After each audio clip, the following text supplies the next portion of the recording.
Welcome to the Strategy Mob Podcast. Tune in for everything you need to know to stay in the know regarding the automotive industry. Here's your host, Jason Harris. Hey, what's going on, Podcast Nation? It is Jason Harris here, and thank you for joining me on another episode of Strategy with Jason. Today, we are talking everything to do with upsells. Yes, I said upsells. I don't care if you don't like that word or not. The bottom line, that's what we're talking about today. And I have a very special guest to jam with me about this. I have Squire Pettis with me today, and we're going to talk everything upsell. And I'm so look, this whole conversation kind of started from a post that I did on LinkedIn, and I'm so glad that you were able to jump on with me and kind of and talk about this, because it's a subject matter that I don't think is talked about a lot, and it's a very timely subject to have, especially with what's going on in our industry. And we got to be looking at the back end of our dealership for that profitability, but still maintaining proper processes and procedures. Squire, though, before we kind of jump deep into our conversation, I always like to kick off every podcast with a little origin story, because I'm always so curious, right? So Squire, how did you get started in this crazy little world we call the automotive industry?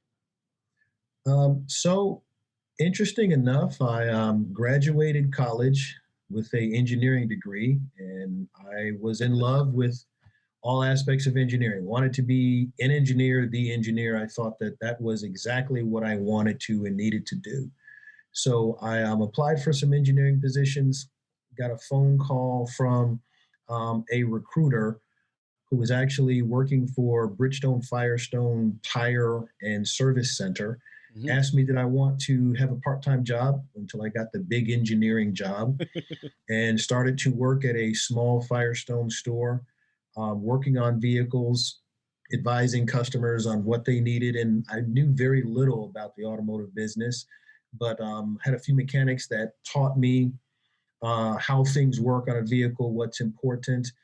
Grew a love for the automotive business, then transitioned from the tire and service center, let's say independent repair shop, to working for rental car, worked for a variety of different rental car agencies, then got the opportunity to do the current job that I have, which is representing manufacturer in the service and parts arena. So that's my origin story, and I'm sticking to it. Man, I love it, right? Like, I'm going to go be an engineer, automotive. Right.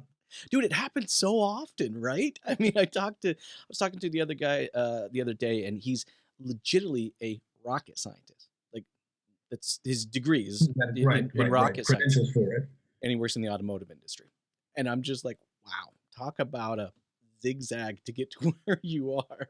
So, look, today's topic's all about the upsell, and I'm so glad we're able to talk about it. But I think before we kind of get into just the real meat and potatoes of it, is I think there's a lot of people out there watching and listening right now don't necessarily know what an upsell is.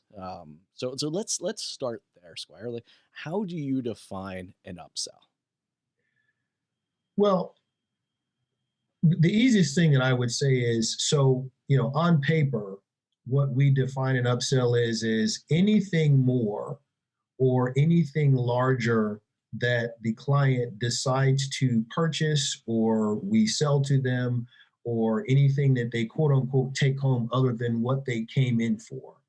And even though that's the textbook definition of an upsell, what I believe an upsell to be is, how are we going to further our journey with the client and our business and, let's say, the product? And it doesn't have to be in the automotive industry. It could be something as simple as, let's say you go to buy a washer and dryer or a refrigerator.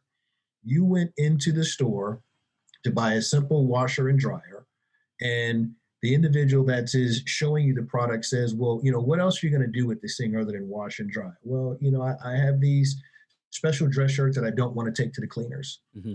Gentleman says, well, we have this exact machine that not only does it wash and dry your clothes, it has a cleaner setting. And you say, okay, that sounds good. How much more is it? It's X amount dollars more. Why don't you take that home? I'll go ahead and take that home. That actually is an upsell, because it's something that is experienced and progressed the journey from you as a consumer with the individual that's selling you the product, Best Buy, Lowe's, Menards, whatever it happens to be, and then the ultimate manufacturer, because the manufacturer created this washer and dryer to do that sort of thing. So it's as best as a winnable scenario across all three phases as you can. That's what I believe an upsell is. It's not just gentleman came in for an oil change and we got him out of the door with, 2 sets of tires and brakes and so on and so forth, just because we had to do it. No, and you know what it is, and I think in our industry, the word upsell, which, when I posted that, that's what happened, right? I think everyone kind of defaulted to kind of the negative kind of condensation that goes around it. It's like no, actually, an upsell is actually a positive thing when it's done right and when it's done professionally. It's so funny. I'm sitting there listening to your explanation of the washer and dryer, and I literally went through this exact same thing. So it's so funny. I'm like, gosh, did Squire look at my Instagram account before? Did he see me buy a new washer and dryer? Like, I'm just like, but no, I did this, right? I actually showed up. It was a Home Depot. Went in there to buy a washer and dryer, and it was just after work, so I was wearing my normal work stuff, right? And I had already in my head knew which model I was going to get. I went in there, and the person did a great job saying, "Oh, that's a sharp looking vest." And I said, "Yeah, I got to dry clean this." He goes, "Man, that can't be cheap." I said, "No, but it's just business expense. It's what I got to do to support the brand." And he's like, "Well, let me show you what this one does." I'm like, oh, "Okay." Right? Because there are times where I can't always make it out to the dry cleaner, and it's like, it's a time thing, right? So it was like, if you don't make it to dry cleaner, you can use this mode. And I was sold. It was an upsell, and it was a value proposition upsell that I bought into, and it was actually a great customer experience. That's really what it was. I think an upsell can be a part of the customer experience. And the customer experience goes both negative and positive. So that's where I kind of see is, where an upsell is. Now let's talk about like, what's the goal behind an upsell? Because I think, there are different levels in our industry. And, Right. And I think, from the manufacturer to the dealer and so on, everybody's got a different goal. And I'd love to kind of get your thoughts of like, what is, kind of an industry-wide goal for the upsell? Well, the first thing I start to say is what, in my experience talking to different managers and going through different upsell phases, so I guess I'll start out by saying what I think some of the misnomenclatures are with upsells. Obviously, we've all know what the alphabet is, and we sing the alphabet, and we know what letter comes before the other. But one of the phrases that I started to talk to some of locations about and some managers about upsells is there's a concept, and obviously there's A before B before C. But sometimes when we deal with upsells, we have this thought process that equals P comes before F. And there's 3 different versions of the P. So the first P is related to pay plan. So whatever it is that I'm asked to do as far as upselling, it's written down on a board. And obviously we have our board, and the board is here and it's got our brackets in it. And we work our upsells based upon our pay plan. So upsell dollar amount A equals this amount of pay. Upsells dollar amount B equals this amount of that. And then the second P is performance. Because at the end of the month, at the end of the year, we get a performance review, and then the boss comes down there and says, "All right, Squire, Jason, here's your upsell percentages, here's your performance, here's your pay, or here's your not pay." And then the last P is related to promotion. So typically in a shop or in an organization, the person that is elevated to the best quote unquote salesperson who gives the best performance is promoted.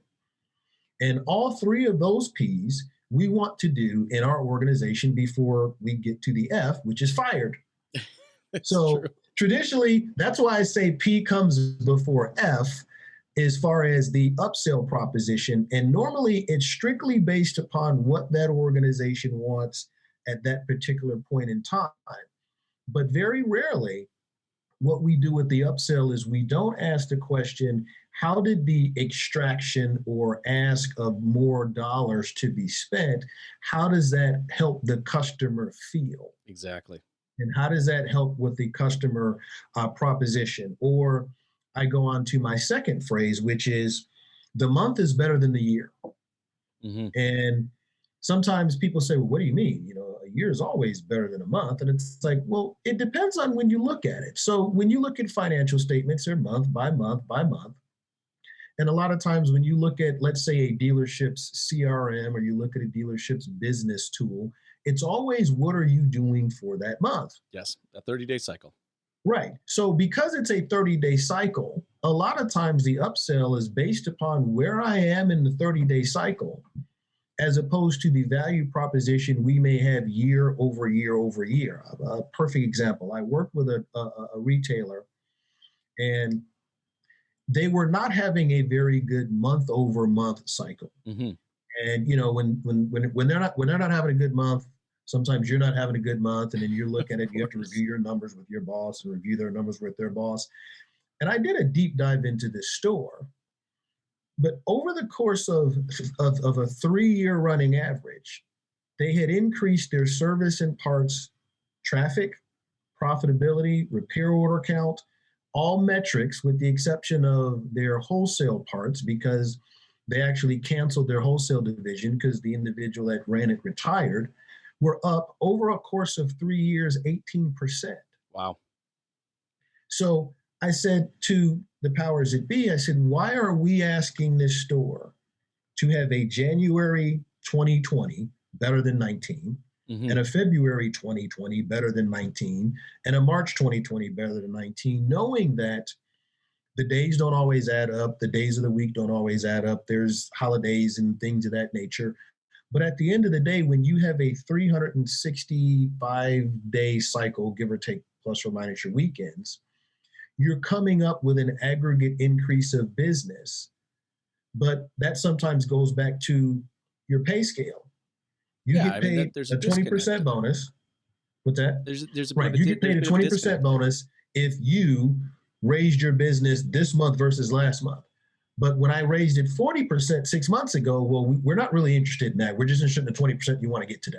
Well, I like what you're saying by looking at the 30-day, which is actually kind of funny, because a lot of times I actually, on the sales side of the business, I tell them not to look at the 30-day. Right. But in this particular case, it actually does make sense. I don't know if you're a sports fan. I like baseball. But, okay. It's like, it's almost kind of cool to see that, take a look at, like, baseball, you got 7 innings, and then take a look how your month is. You almost look at, your 20-day, work cycle is, you got 20 innings, and yep. It's playing that game for that period, knowing that, if you didn't quite play the game well enough, you get to replay the game again. There are so many games to play out through the year. But I think what it is, and you said it kind of earlier, yes, performance needs to be there. We need to measure the performance to kind of assist in the strategy and the execution and how we develop the process. But if you think of like sports, and I love sports analogies, and this kind of works really well here, is that, your best players are not necessarily the ones that are hitting the home runs. Correct. Right? It is the effort that goes into every at-bat that makes the game successful, no matter what the sport is. And, I feel like we get so focused on the end result that we stop focusing actually on the effort that was required to get to the result. And it's like, if we start playing that game, I love playing the game. I love the idea that you have playing the game in the 30-day cycle, but, focusing on the efforts. What are your thoughts? Do you see the same thing, by the way?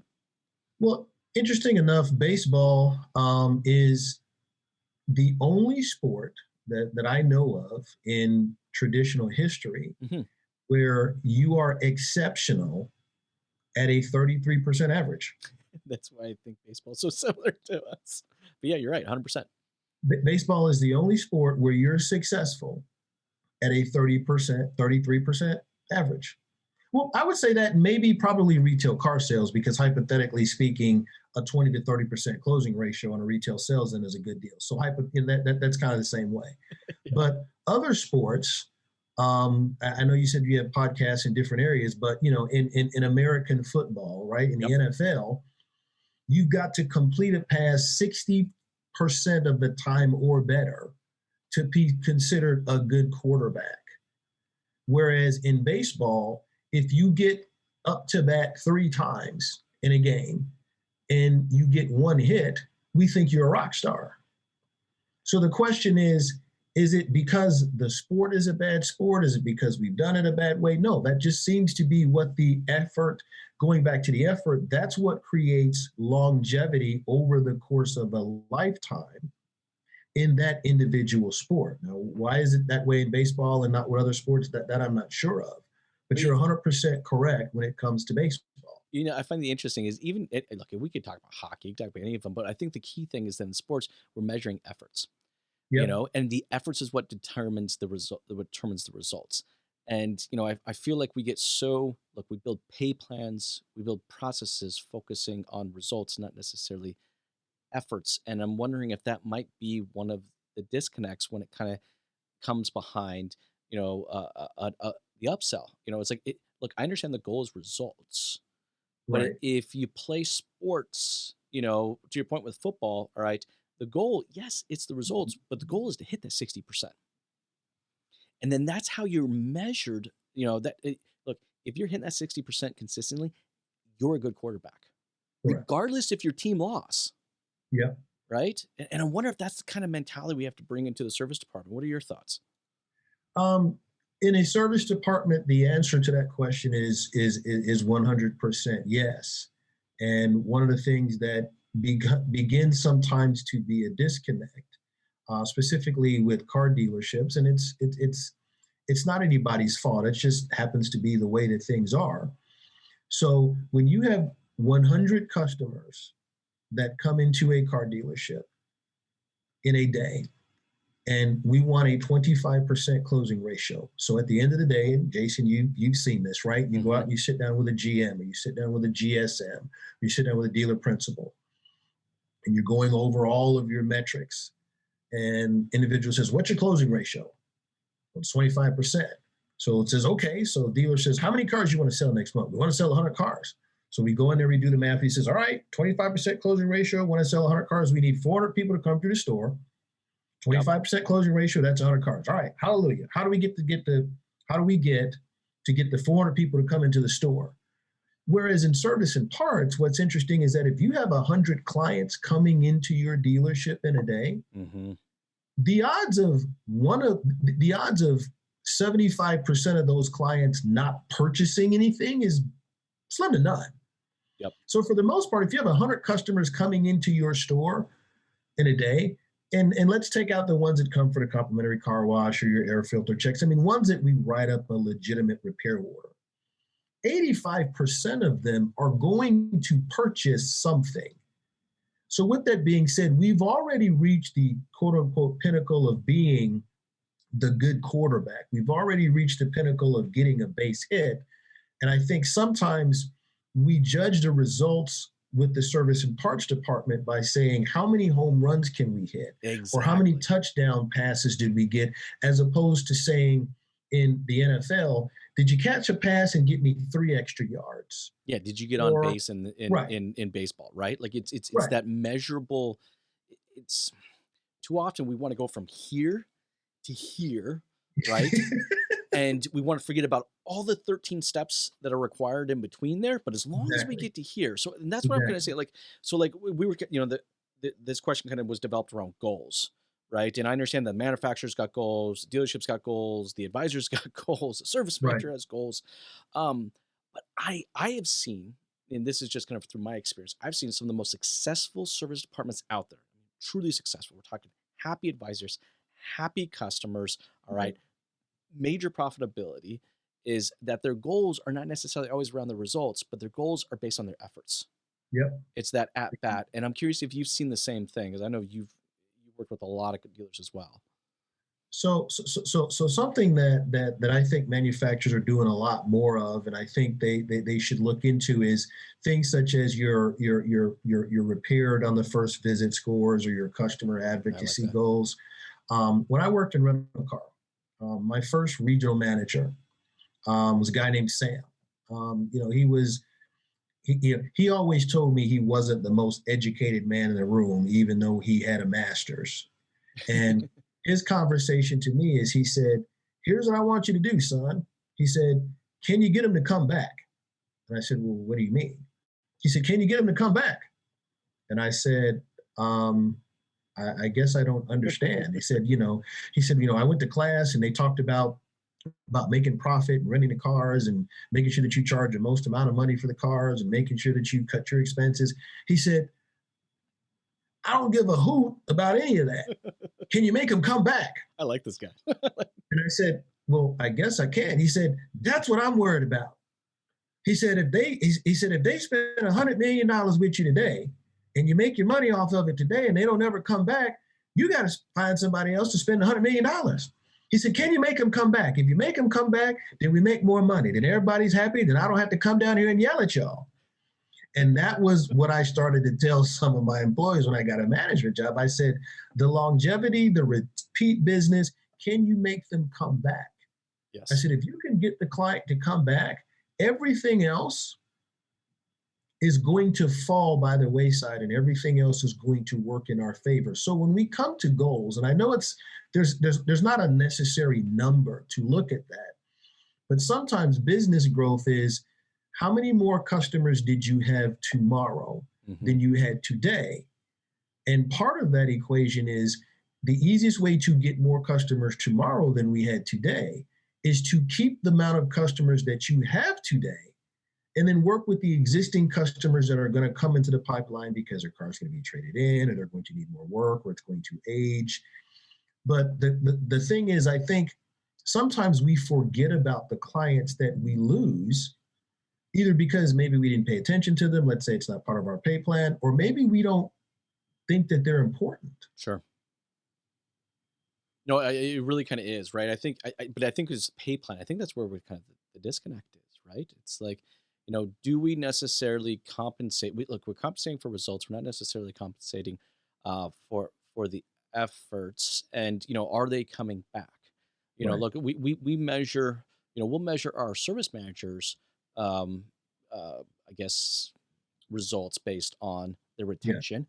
But it's the advisor that really has the most amount of control around this, and it's in the singular transactions that make a big difference. So going to that, so how do we upsell the right way? I guess that's the big fundamental question, which I know there was a lot of the conversation that we had in that post that was posted, and I appreciate everybody that participated in that post, by the way, because I think it spawned off and kind of broke off a lot of additional conversations afterwards as well. So, Kenny, in your opinion, Squire, how do we do this the right way?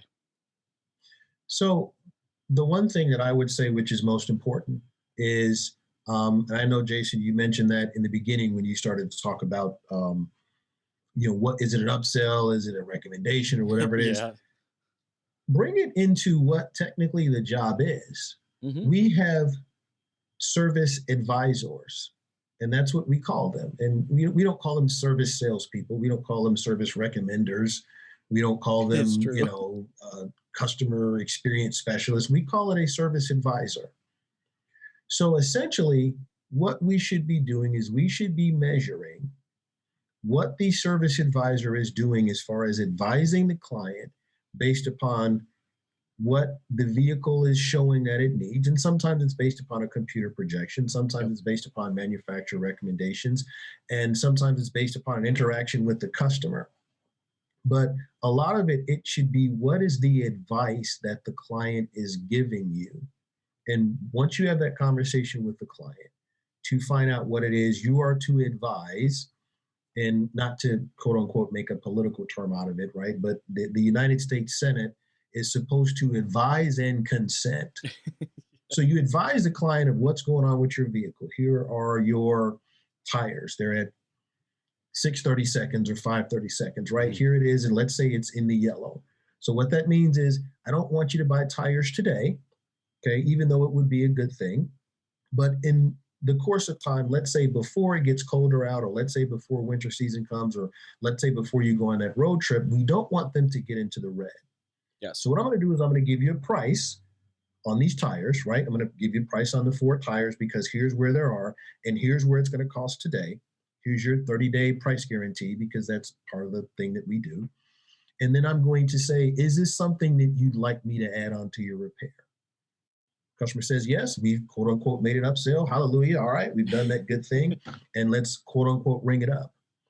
But let's say if the client says, I'm not sure, then the conversation turns into be okay.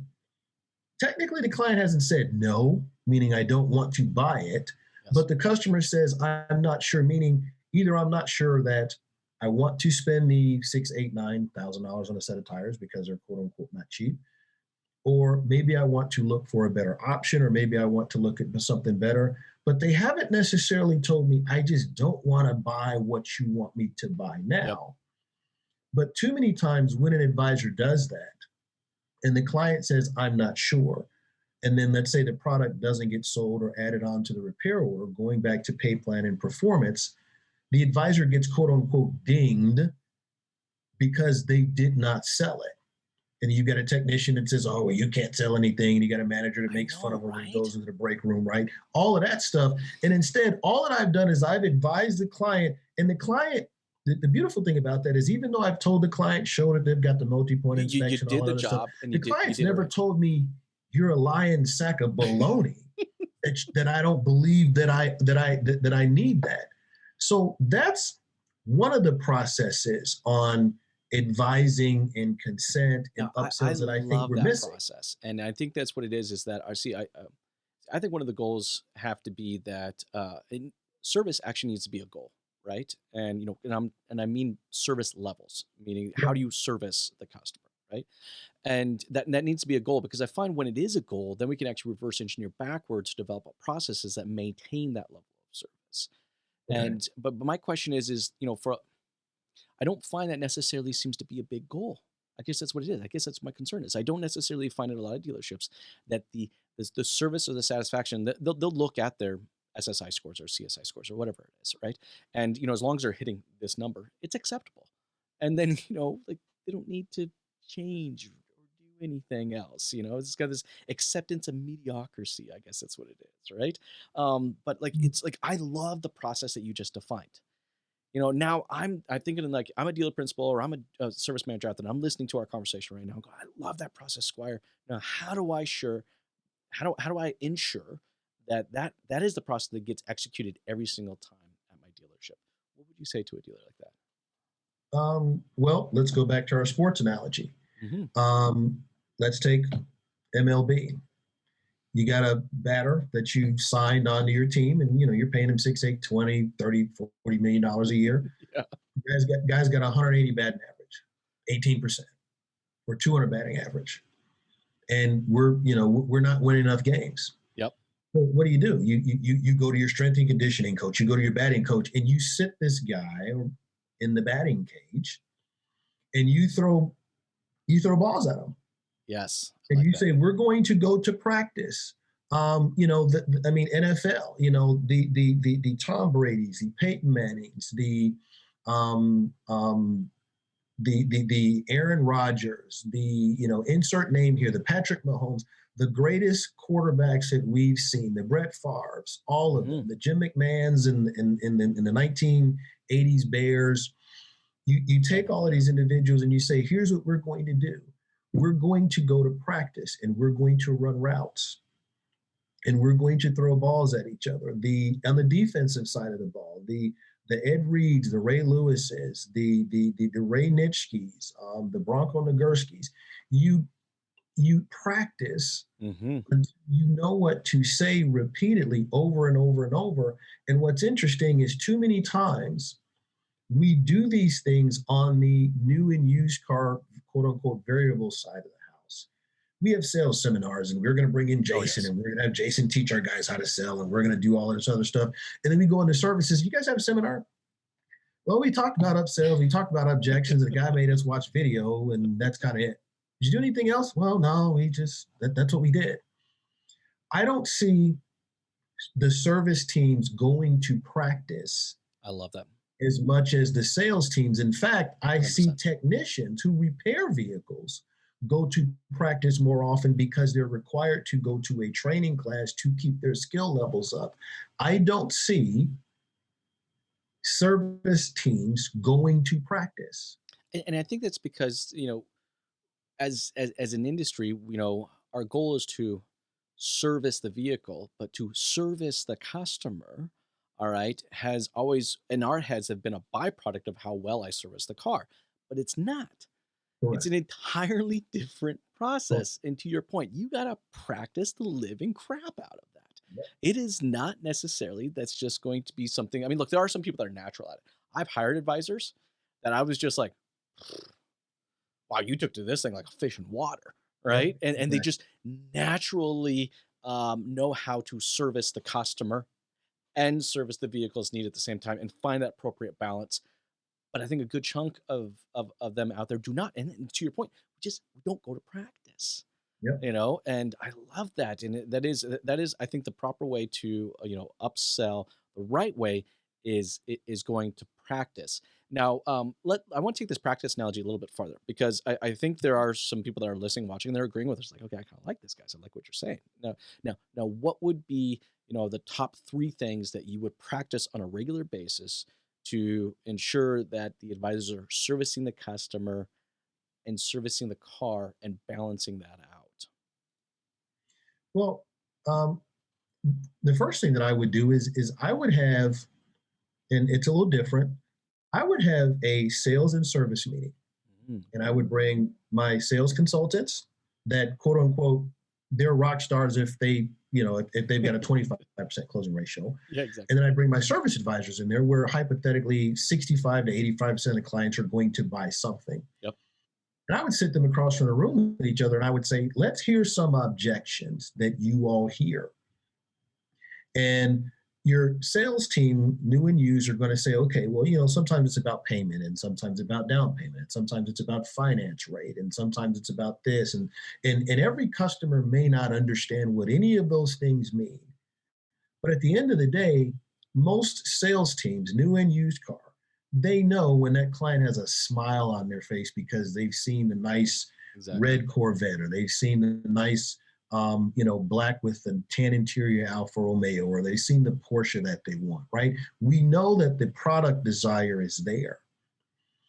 But when you go to the service end of thing, very few clients really do understand what having a new set of brakes does for you on the vehicle, with the exception of I stepped on the pedal and the car kept going. Exactly. So sometimes it's about getting the client to understand how the service of a customer in the service department is different than the service of a client or the sale of a car in the sales department, because there's a visual aspect of it on the new and used car side that you do not have. Exactly. You bring your vehicle in and then they say that something's going on with your tires. They put new tires on your car and it's like, well, and you go out and drive, it's like, does it feel different? Well, if you're not taking any corners at 80 or 90, like I am, you don't know. But at the end of the day, it's kind of like, well, what do tires look like? Well, they're round and they're black and they're shiny. What they look like before? Well, they were round and they were black and shiny. They weren't so shiny. So what's the big difference? Whereas a customer that brings in a 10-year-old rusted out, whatever it is, with 150, 180K, and even if they leave with a used 5-year-old, whatever it is, with 60,000 miles less, they know that they've got something because they can visually see it. Whereas if you replace the spark plugs on a vehicle on time, is it really going to feel the difference? You're not going to feel the difference, right? So what ends up happening is this is what's going to be better fuel economy. It's going to run better and so on and so forth. And the client's going to say, okay, as soon as they leave, because I've seen customers do this, right? You've sold a client a big job, right? Spark plug replacement, and you've got all your fluids changed based upon the recommendation, and you've got all your suspension tightened up and so on and so forth. You've got brakes on the car, and they say it's going to be better fuel economy and its acceleration is going to be better. And I've seen a client do this, right? Client did this, and this client owned a Ford Focus, right? 2.0 liter car, 120 horsepower. Guy went out to the interstate and punched it. Came back an hour later, and he says, doesn't feel any faster. You told me this thing was going to have it. It's like, no, you're not going to go from a Ford Focus to 911 acceleration. But the thing of it is you did not visually see what we told you it was going to be. So sometimes the servicing of the customer is letting them know that your vehicle is going to be safe. Yep. You're going to get the maximum amount of miles out of your vehicle. Actually, interesting enough, Toyota Lexus does this the best, in my opinion. Mm-hmm. Toyota Lexus has a club where once you put 100 and 200 and 300,000 miles on your car, they give you like a sticker. Oh, I know. I love that, right? Right. So what customers do is they want to say, I want to get to that 400,000 mile mark. I want to get to that 200,000 mile mark. And so when you hear clients talk about a domestic product and they say, well, the thing doesn't last, it probably does. But the thing of it is that you have one company that basically services you by making you proud of investing your money, Yes. upselling, 100%. and getting to that 300,000 mile mark. And you have another company that doesn't give you, quote unquote, as much credit for it, even though you're doing it. So you feel better about what it is that you're doing and the money that you're spending, which is the service and the longevity and the retention and the more profit and everything else. You know what? I love that. In fact, I think there are so many dealerships out there that can learn so much from practicing together on the sales and service side, because it is an entirely different thing. You're selling the product, um, but here we're not only selling the servicing of the vehicle, but we're also selling the servicing of the customer. And again, it's all about practice, practice, practice, and it's those efforts. And I love the fact that you look at it in kind of this 30-day kind of game day type scenario, because look, sometimes some months you're going to have bad games. And you know what? And I think the other cool thing of looking at it that way is that you can really kind of create that culture of like leaving it all on the field. You know what, guys? Look, maybe the results weren't quite there, but damn it, we left it all out there. We gave it our all, right? And I think that's where advisors can connect and be proud about what they do. But then we have the cherry or the not so sweet part on the top, and that is the how the hell do we properly compensate? Because I think we've laid out of what should an upsell look like. We've kind of laid out the goals behind it. We've identified the practice, and I love the practice, consistently practicing. Then it comes to compensate. And I feel like as an industry, there are some dealerships out there that do this amazingly. But as an industry, this is where we fall short. And we lose all of that momentum that we just kind of talked about. So I'd love to kind of get your thoughts on how do you compensate for the upsell properly? That's probably, as they call it, that's one of the most difficult $64,000 questions that I've Right? experienced. The thing that I would say to our dealer principals, general managers, vehicle controllers, owners, quote unquote, the money people, Mm-hmm. is to take a look at the finances of it, because obviously everybody looks at it from a different financial lens.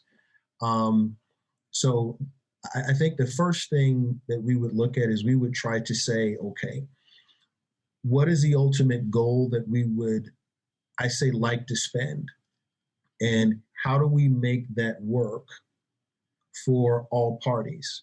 And in a new and used car department, hypothetically speaking, let's say it's a little bit easier, right? The marketing money's already spent.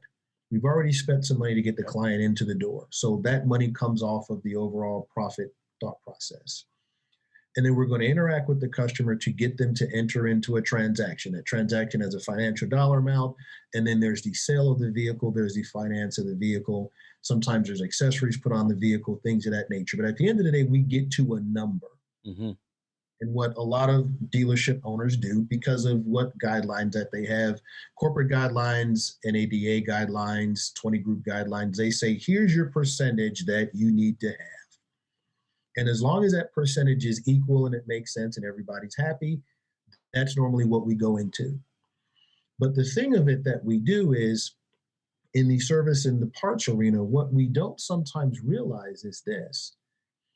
A lot of times that servicing of the client, and there are some manufacturers and some dealerships that do a very good job at this than others, is they have agreed to sometimes say that we're going to forgo a percentage to make some profit.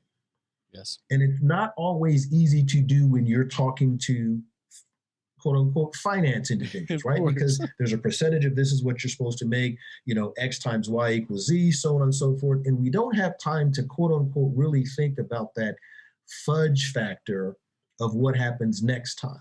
Mm-hmm. So when we talk about retention and we talk about this, there was a formula that we had when I was doing some dealership analysis, and it says that 1% to 2% retention on average sometimes is $5,200 to $7,200 of profit on an annual basis. Yeah.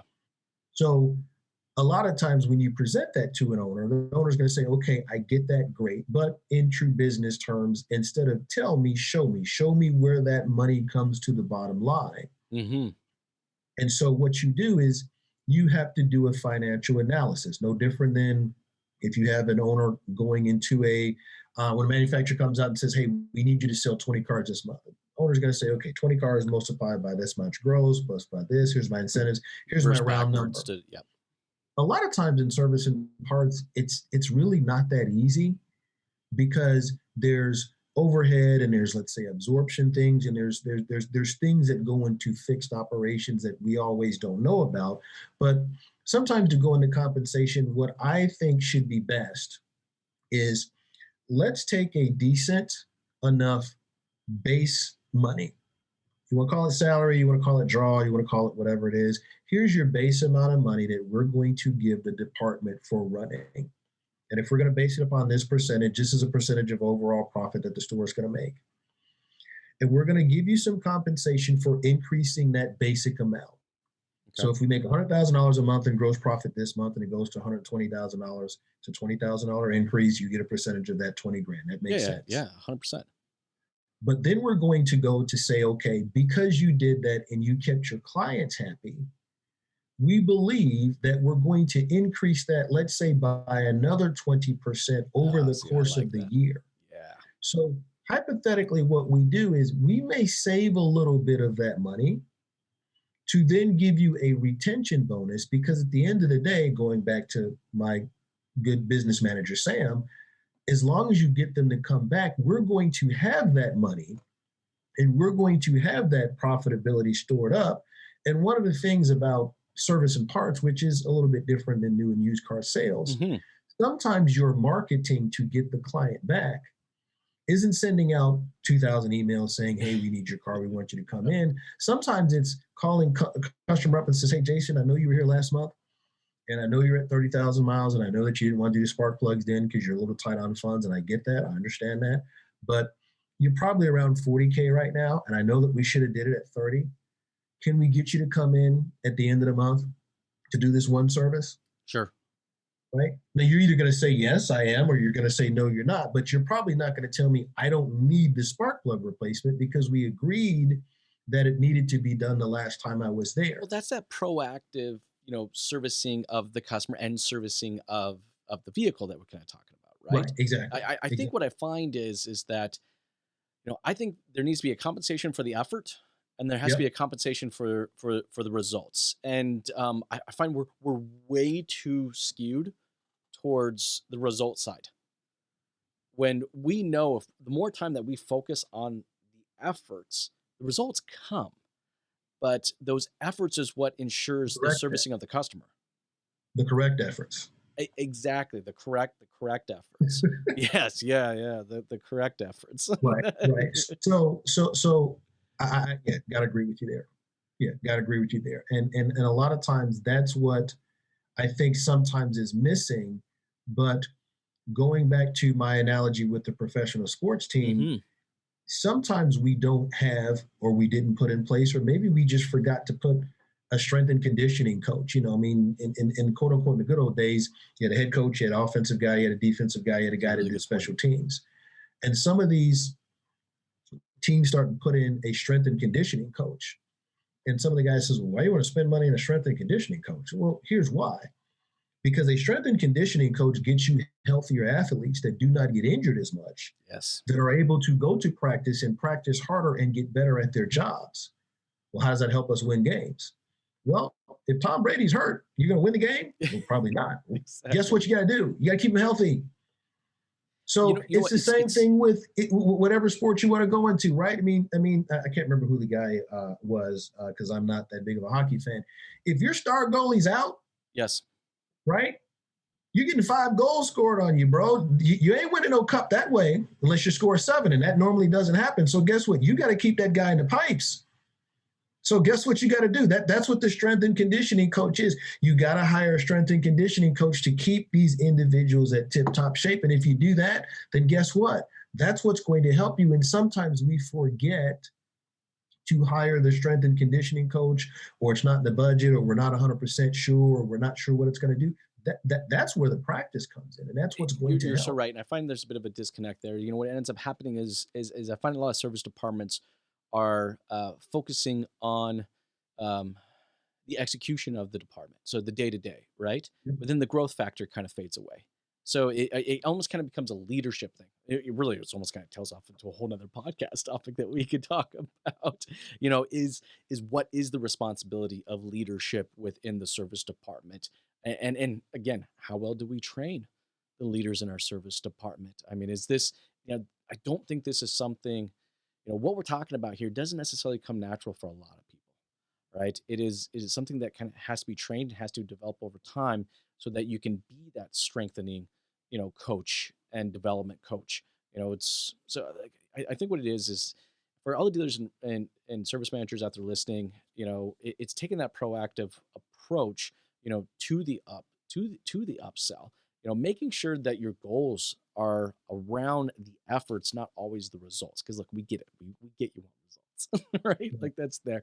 And then, upselling it upselling it the right way, servicing the customer. And if you're going to effectively service a customer correctly on a regular basis and execute it well, it's what you said, Squires, practice, right? And that is a process. Practicing that process can be something that is scheduled and done consistently. Too often I see that we'll go to practice and then we're good and then we'll bounce. And then 2 or 3 weeks later, the efforts declined again. And then we have to go back to it, right? But it's a consistency of it. And then, like I said, the compensation. I'm all for performance-based compensation, but not at the detriment of losing our efforts that we practice so much on. And we have touched a lot of really good subjects today. And I know it's towards the tail end of our time, but before I let you go, Squire, for everybody out there that's watching and listening to this and just really digging this conversation, would love to connect with you and kind of follow along with your journey as well. What's the best way to do so? So I've got a LinkedIn profile. It's my name, Squire Pettis. There's probably not that many of me out there. So if you search me, I'm available on LinkedIn, and that's my primary form of communication out there to the professional world. So, if you've got questions about that, definitely send me a LinkedIn request. I post things every once in a while, so respond to those sort of things. And I love to communicate with people both inside and outside the automotive community, because I'm starting to see and agree that sales and servicing of clients do not normally differ between most industries. There's normally a similarity within whatever organization it happens to be, whether it's automotive, whether it's education, whether it's technology or things of that nature. And I'd love to talk to a great diverse workforce. So wherever you happen to be, wherever you are, if you've got questions or anything like that, reach out to me. I'm on LinkedIn. Named Squire Pettis. Thank you all very much. Squire, man, thank you so much for taking the time to jam with me today. And I can't tell you how much I appreciate just your openness. I think I reached out to you and I'm like, hey, Squire, I like your point. We should do a podcast about it. I think your response was, yeah. I just love connecting with people that have a passion for industry, and you truly do. So this has been a lot of fun. I hope you have yourself an amazing day. Thank you so much. Thanks a lot. Thank you too. Thanks for tuning in to the Strategy Mob podcast with your host, Jason Harris. Don't want to miss new content? Be sure to sign up to be a mobster at strategymob.com to stay in the know. Remember to like, comment, and subscribe.